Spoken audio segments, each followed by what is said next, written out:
جب انسانوں کو پیدا کیا تھا، تب جب کائنات پیدا کی تو اس سے پہلے ہی ساری مقادیر، تقدیریں ساری لکھ دی تھیں، اور کس کا کتنا رزق ہے وہ لکھ دیا تھا۔ اور انسان جب ماں کے پیٹ میں ہوتا ہے تو چوتھے مہینے ساری چیزیں لکھ دی جاتی ہیں۔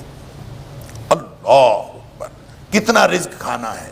وہ لکھ دیا جاتا ہے۔ اچھا، اس پر بہت سارے لوگوں نے اس کا یہ مطلب بھی سمجھا ہے اور غلط طور پر سمجھا ہے۔ یہ مطلب بھی سمجھا ہے کہ رزق تو لکھا ہوا ہے، لہذا ہمیں کچھ بھی نہیں کرنا چاہیے، ہاتھ ہلائے بغیر بھی روزی تو مل ہی جانی ہے، آسمانوں میں رزق لکھا ہوا ہے، لہذا ہمیں تگ و دو کرنے کی کیا ضرورت ہے، ہمیں کوشش کرنے کی کیا ضرورت ہے۔ اور اس پر یہ پہلو ہے، جن لوگوں نے یہ سمجھا ہے، اس طرح کی بہت ساری کہانیاں بھی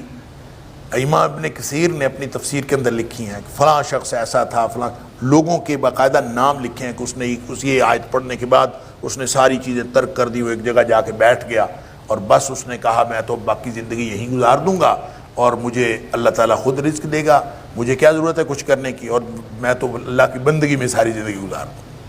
اور وہ وہاں بیٹھ کر وہ اللہ کی بندگی کرتا رہا۔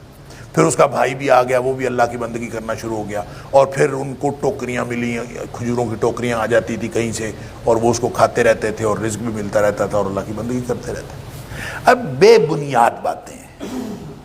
دیکھیں، اللہ رزق دینے پر قادر ہے، اس میں کوئی شک نہیں، لیکن اس نے وَابْتَغُوا مِن فَضْلِ اللَّهِ ہمیں حکم دیا ہے کہ تم اپنی صلاحیتیں استعمال کر کے حلال رزق کی کوشش کرو۔ اور انسان اگر حلال رزق کی کوشش نہیں کرتا تو اللہ کے حکم کی خلاف ورزی کرتا۔ دینا تو رزق اسی نے، لیکن اس رزق کو حلال بنانے کے لیے انسان نے کوشش محنت کرنی ہے، اور جب یہ کوشش محنت کرتا ہے تو اس کے نتیجے میں اس کو ملتا ہے، اور وہ جس طرح سے یہ کوشش کرتا ہے اس طرح کا رزق اس کو ملتا رہتا ہے۔ اور اللہ نے تقدیر میں جو لکھا ہے وہ ہمیں کیا معلوم کہ کیا لکھا ہے، وہ تو اس کا علم ہے۔ تو جو اس کا علم ہے ہم اس کے اوپر تکیہ کر کے بیٹھ جائیں تو ہو سکتا ہے اس نے یہ لکھا ہو کہ اگر یہ محنت کرے گا تو اس کو اتنا رزق ملے گا، نہیں محنت کرے گا تو اس کو اتنا ملے گا۔ اگر اس نے یہی لکھا ہو، ہمیں کیا پتا، اس میں آپشنز دیے میں تقدیر میں لکھا ہو کہ اگر یہ کرے گا، کیونکہ اس نے بتایا ہے کہ انا ہدیناہ السبیل اما شاکرا و اما کفورا، دو راستے اس نے بتائے ہیں، چاہے یہ راستہ اختیار کرے چاہے یہ راستہ اختیار کرے۔ تو جو جس راستے پر چلتا ہے اس کا جو نتیجہ اس کو ملتا ہے، اللہ مثلا دیکھیں نا، رزق تو لکھ دیا گیا، تو نبی کریم صلی اللہ علیہ وسلم نے فرمایا من احب، یا ایک حدیث میں آتا ہے من سرہ، جس کو یہ بات پسند ہو کہ ان یبسط لہ فی رزقہ وینسا لہ فی اثرہ، جس کو یہ پسند ہو کہ اس کا رزق میں اضافہ کر دیا جائے اور اس کی عمر بڑھ جائے، عمر بھی بڑھ جائے حالانکہ یہ بھی لکھ دی گئی ہے، رزق بھی بڑھ جائے حالانکہ یہ بھی لکھ دیا گیا ہے۔ کسی کا دل یہ ہو، کسی کو پسند یہ ہو کہ اس کا رزق بڑھ جائے اور اس کی عمر میں بھی اضافہ ہو جائے، فَلْيَصِلْ رَحِمَهُ، اس کو چاہیے کہ وہ صلہ رحمی کیا کرے، رشتہ داریوں کو جوڑا کرے۔ گویا جو رشتہ داریوں کو جوڑے گا اس کا رزق بھی کچھ کشادہ ہو جائے گا، اس کی عمر میں بھی برکت ہو جائے گی۔ تو اس کا مطلب ہے جو انسان عمل کرتا ہے اس کا عمل کا فرق پڑتا ہے۔ تو اس سے جن لوگوں نے یہ سمجھا ہے کہ آسمان میں رزق ہے تو وہ تو لکھا ہوا ہے لہذا ہمیں کچھ نہیں کرنا چاہیے، یہ مطلب اس کا مفہوم درست نہیں۔ بسم اللہ الرحمن الرحیم، السلام علیکم ورحمۃ اللہ وبرکاتہ۔ ناظرین کرام، رقیہ شرعیہ یعنی شرعی دم وہ کیا ہوتا ہے، اس کے بارے میں عرض کر دوں کس چیز کو رقیہ شرعیہ کہا جاتا ہے، اور نبی پاک صلی اللہ علیہ وسلم کون سا دم کرتے تھے جس کو رقیہ شرعیہ کہا جاتا ہے، اور کس بات کی آپ نے اجازت دی۔ نبی اکرم صلی اللہ علیہ وسلم بالعموم جو دم کرتے تھے، اور آپ کو جو دم کے طور پر دو صورتیں دی گئیں وہ معوذتین تھیں، اور نبی کریم صلی اللہ علیہ وسلم اس کے ساتھ سورہ اخلاص بھی ملا لیا کرتے تھے، اور اسی طرح جو آیت الکرسی ہے اس کے بارے میں بھی نبی کریم صلی اللہ علیہ وسلم نے فرمایا کہ اگر کوئی شخص اس کو پڑھ لے تو اللہ تعالیٰ اس کے اوپر ایک نگران مقرر کر دیتا ہے اور شیطان سے تحفظ ہوتا ہے، اور پھر وہ بخاری شریف کی حدیث جس میں حضرت ابو ہریرہ رضی اللہ تعالیٰ عنہ کسی صدقے کے مال کے اوپر بیٹھے تھے اور شیطان بار بار آتا تھا، تو اس میں بھی ذکر یہی ہے کہ آیت الکرسی جو ہے جب پڑھ لی جائے تو اس میں پھر شیطان نہیں آ سکتا، گویا وہ بھی ایک بہت بڑا دم ہے اور بہت بڑا رقیہ ہے۔ اسی طرح حضرت ابو سعید خدری رضی اللہ تعالیٰ عنہ نے جب سفر کے دوران کسی شخص کو، کسی بستی کا جو سردار تھا، اس کو کوئی بچھو کاٹ گیا تھا اور اس کو جو دم کیا تھا، اور 30 بکریاں لی تھیں کیونکہ انہوں نے ان کی مہمانی کرنے سے انکار کر دیا تھا، تو اس کو بھی جو دم کیا تو سورہ فاتحہ پڑھ کر دم کیا۔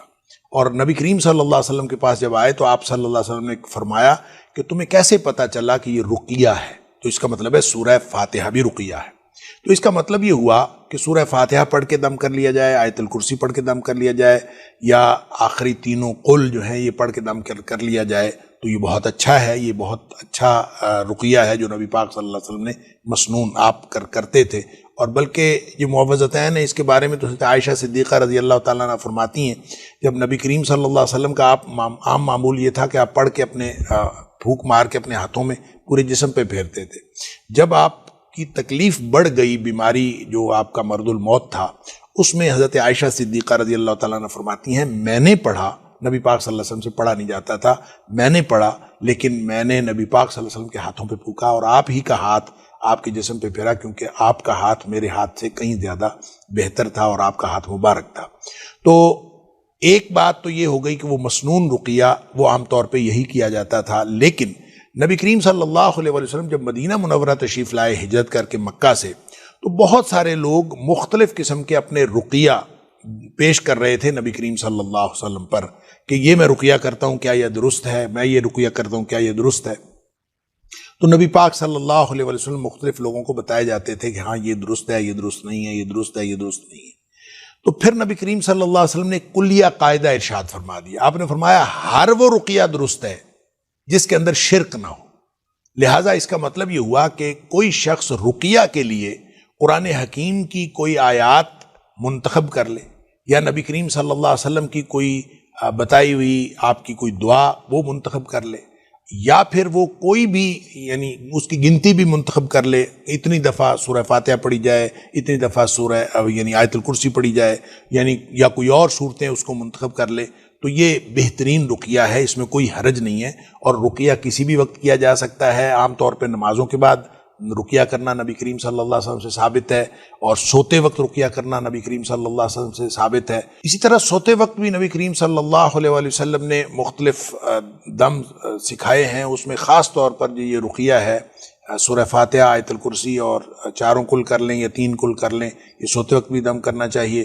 جہاں تک رقیہ شریعت دم کسی سے کروانے کا تعلق ہے تو بہتر یہ ہے کہ کوئی شخص اپنے آپ کو خود رقیہ کرے۔ اس میں سب سے بڑی چیز جو ہوتی ہے، چاہے کسی کو جادو ہو، چاہے کسی کو نظر بد ہو، چاہے کسی کو جنات کی شکایت ہو، ہر چیز کا جو علاج ہے وہ قرآن ہے، اور قرآن سے بڑا اور کوئی رقیہ نہیں ہے۔ تو کوئی شخص کسی بھی طرح اپنے تجربے کے مطابق قرآن حکیم کی کوئی بھی آیات مختص کر کے، جیسے لوگوں نے آیات سحر جو ہے وہ نکالی ہوئی ہوتی ہیں دم کرنے کے لیے، یا کوئی بھی آیات وہ دم کی جا سکتی ہیں، ہر شخص کا اپنا اپنا تجربہ ہے۔ نبی پاک صلی اللہ علیہ وسلم نے اس کی اجازت دی ہے، ایک مسنون دم ہے، باقی جائز دم ہے۔ ہر وہ دم جائز ہے جس کے اندر شرک نہ ہو، خود کرنا چاہیے، یہ زیادہ بہتر ہے۔ اصل چیز توجہ ہوتی ہے، جتنی زیادہ توجہ سے آپ رقیہ کریں گے اتنا زیادہ اس کے اندر تاثیر ہوگی۔ بعض لوگ قرآن پڑھتے ہیں، بہت زیادہ توجہ سے پڑھتے ہیں، ان سے اگر آپ رقیہ کروا لیں تو اس رقیہ کا بھی فرق پڑتا ہے، لہٰذا کسی سے کروا لیں وہ بھی جائز ہے، بہتر یہ ہے کہ خود کریں۔ اللہ تعالی ہم سب کو توفیق عطا فرمائے۔ السلام علیکم ورحمۃ اللہ وبرکاتہ۔